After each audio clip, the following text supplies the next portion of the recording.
O que você pensaria se essa noite eu lhe contasse várias histórias de pescadores?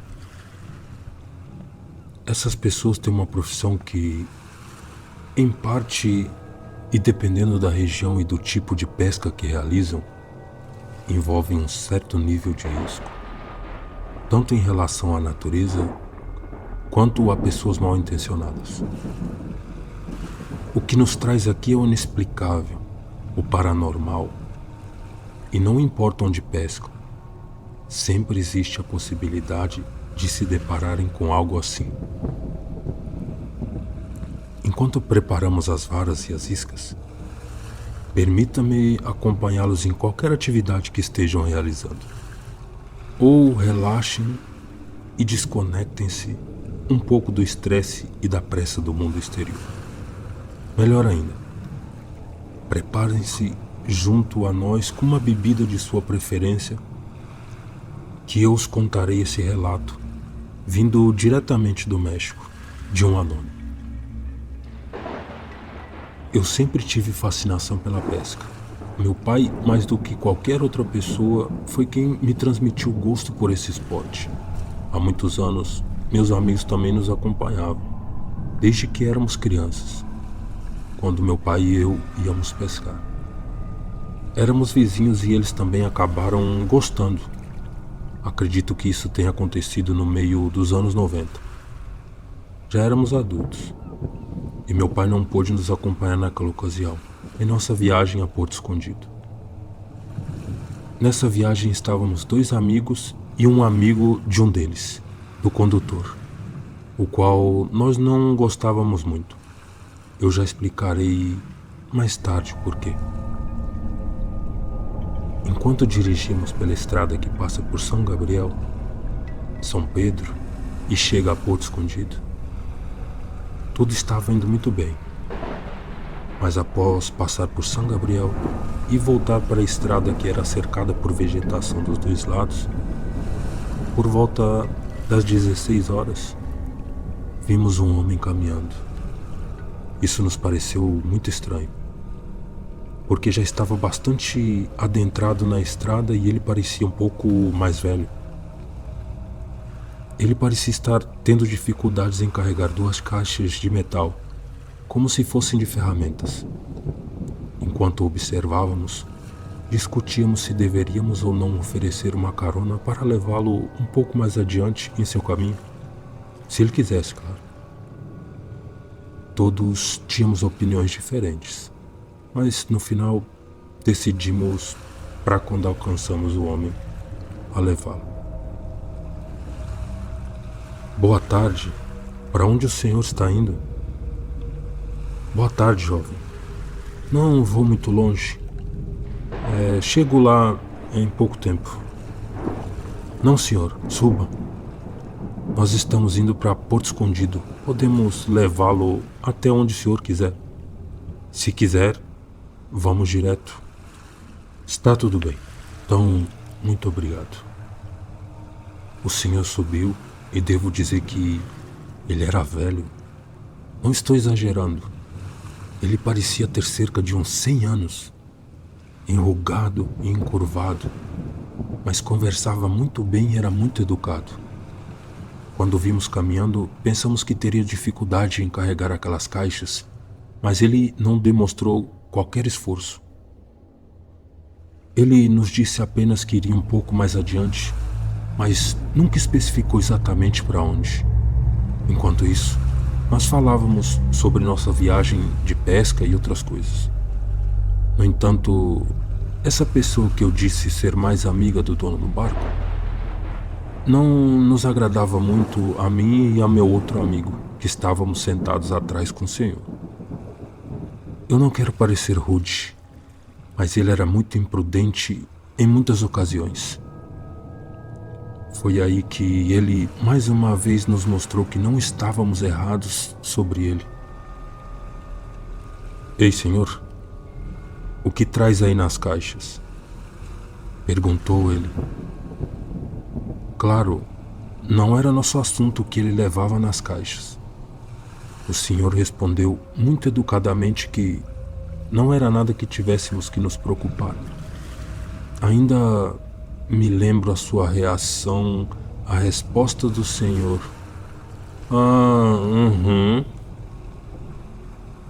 Ele agiu como um copiloto e continuamos dirigindo por alguns quilômetros, ainda conversando com o senhor.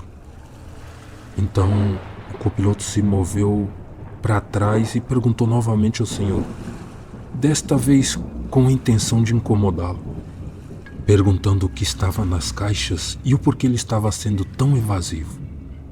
Ele sugeriu que o senhor pudesse estar carregando algo que nos colocasse em perigo ou encrenca se fôssemos inspecionados.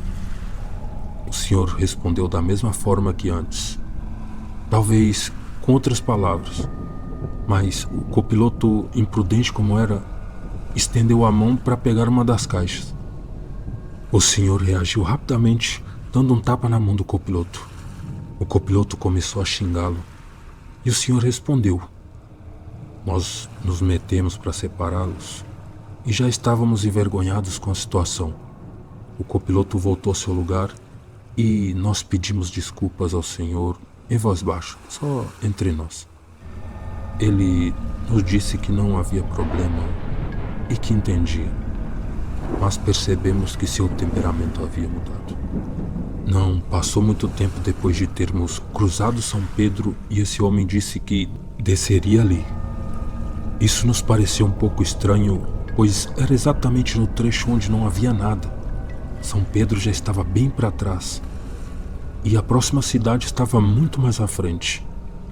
Ainda faltava muito caminho, mas o senhor insistiu dizendo que aquele era seu destino. Não conseguimos convencê-lo a seguir adiante. Nos despedimos dele, ele nos agradeceu e continuamos a vê-lo caminhando pela estrada. Apenas cerca de meia hora depois de continuarmos a dirigir, o copiloto, que nem merece que eu mencione seu nome, começou a procurar algo embaixo do seu assento e nos mostrou uma caixa. Começamos a repreendê-lo e dizer coisas a ele porque reconhecemos que era uma das caixas que o senhor estava carregando, uma pequena. Ele riu e nos disse que a tinha trocado pela nossa, que era similar e não tinha nada importante.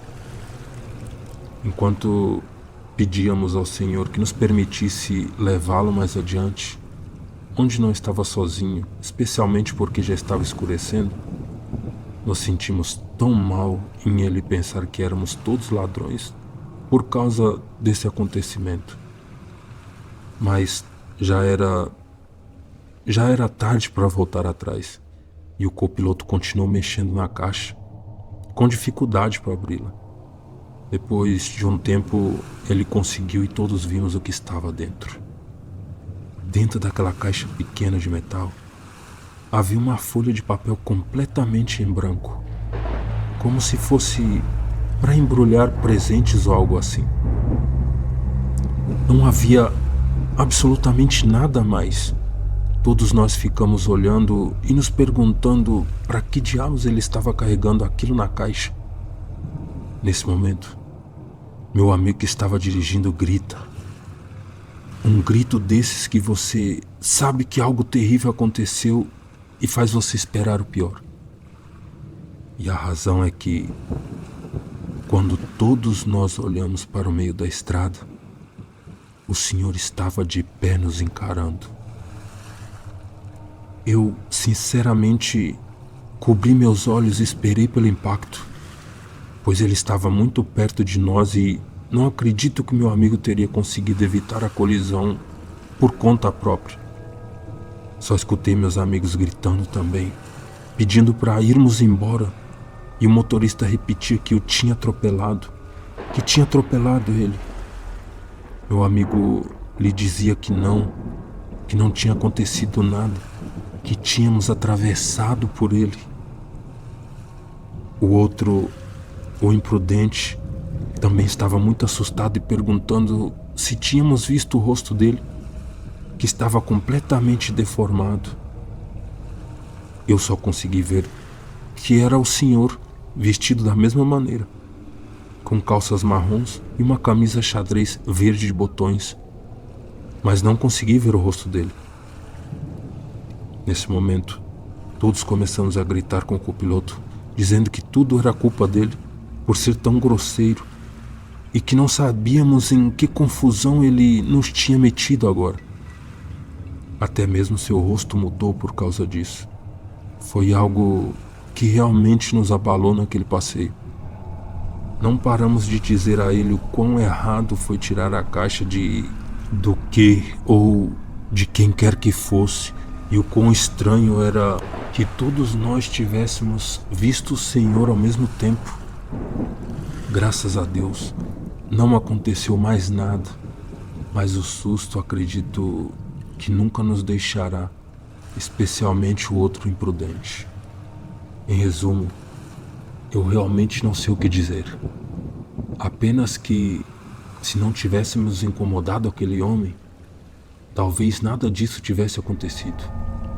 E poderia ter terminado muito mal.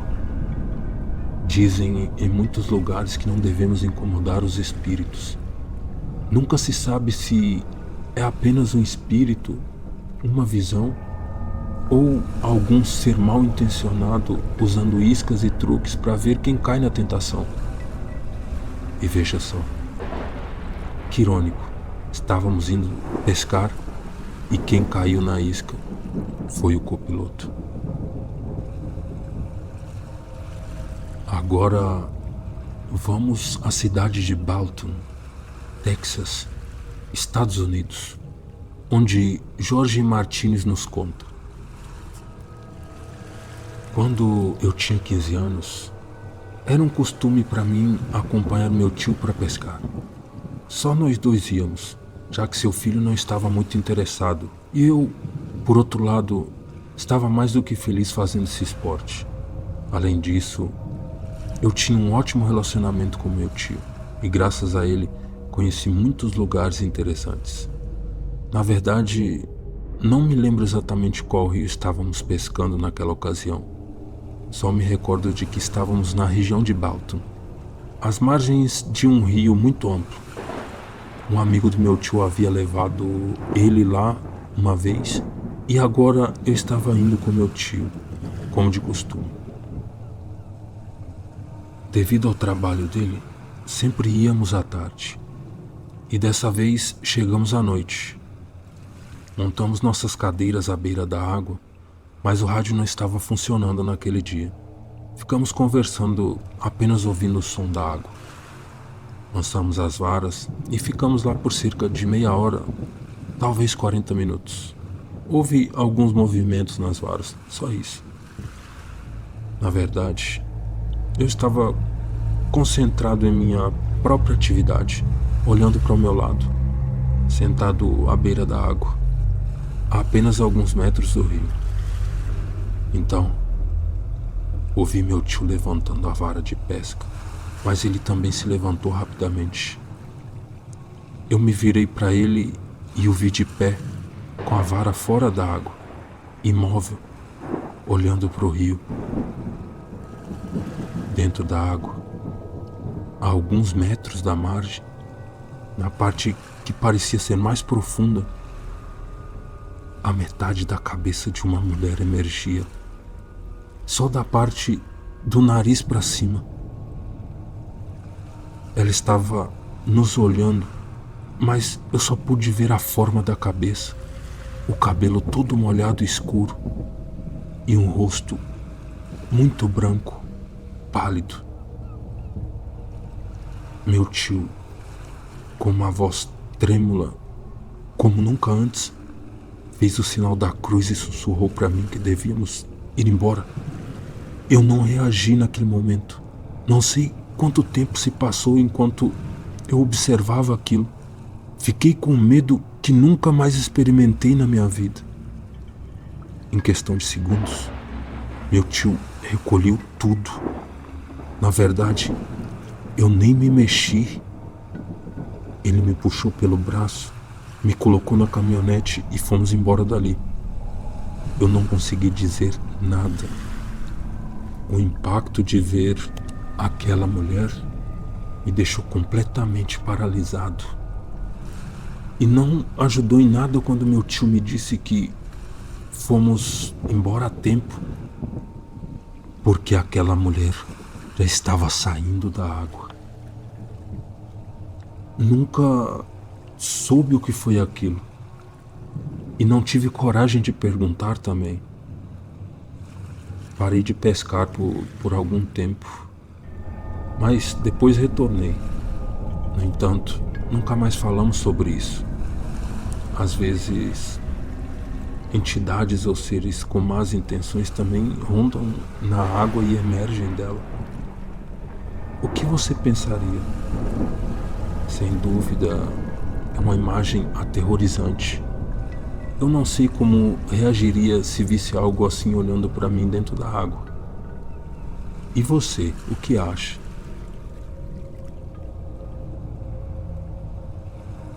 Agora, vamos para Louisiana, nos Estados Unidos. Há um porto em Nova Orleans, onde um anônimo nos conta essa história de seu avô, que trabalhou como pescador durante quase toda a sua vida nos portos de Louisiana, que fazem fronteira com o Golfo do México.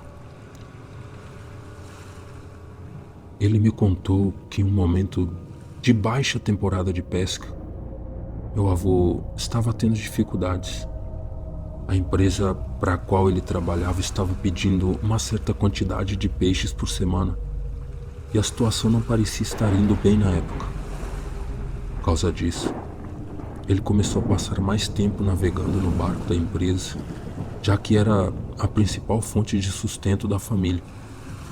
Isso também significou que ele começou a correr mais riscos para atingir essa cota exigida.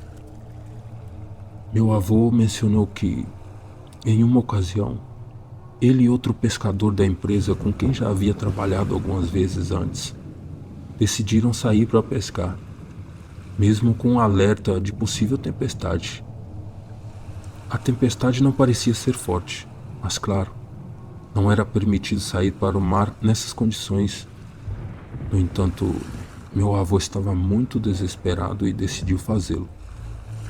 Eles concordaram em não contar nada aos outros pescadores, para que não avisassem as autoridades marítimas e os retirassem de lá. Apenas informaram o colega de confiança caso algo acontecesse e precisassem entrar em contato com ele. Uma vez que tudo estava pronto, eles embarcaram pela manhã. Até hoje, meu avô admite que foi o maior erro de sua vida.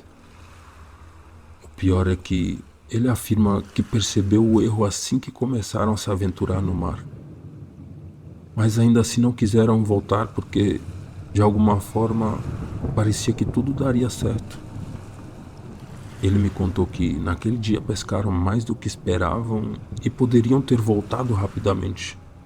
No entanto, como eles não sabiam se teriam a mesma sorte na próxima vez, continuaram pescando. Depois de algumas horas, meu avô e seu companheiro perceberam que a tempestade estava chegando mais rápido do que esperavam.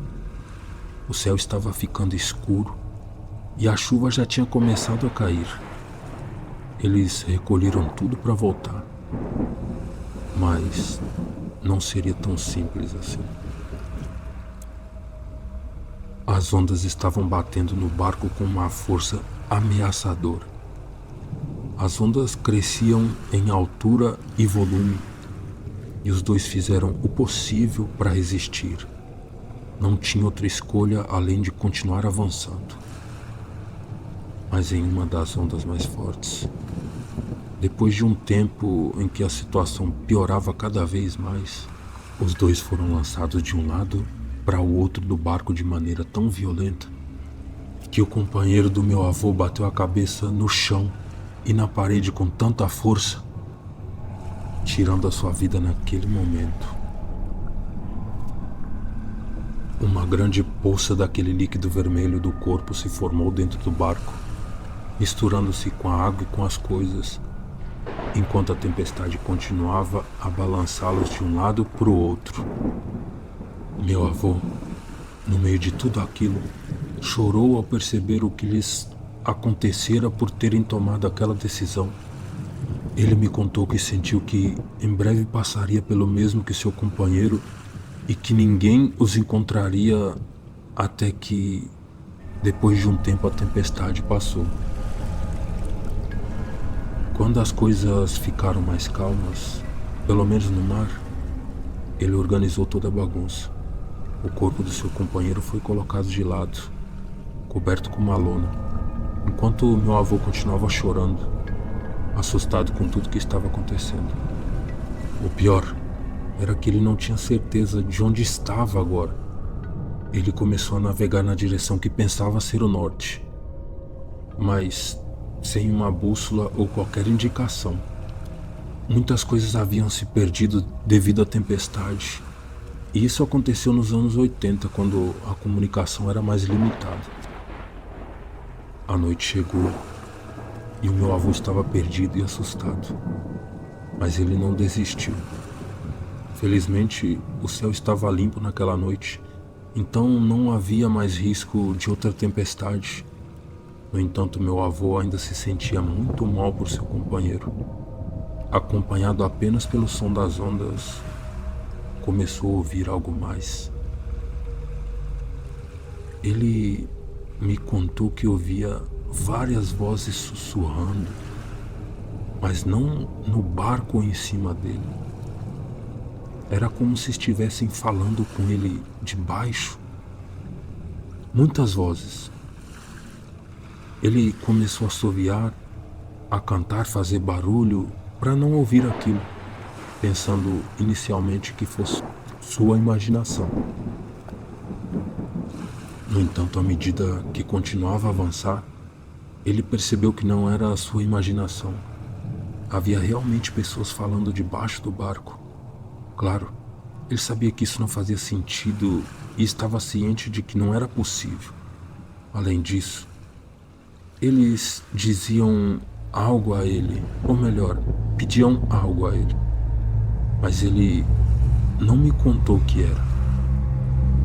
Meu avô não sabe até quando essas vozes continuaram. Ele acredita que só pararam quando finalmente viu as luzes do porto à distância.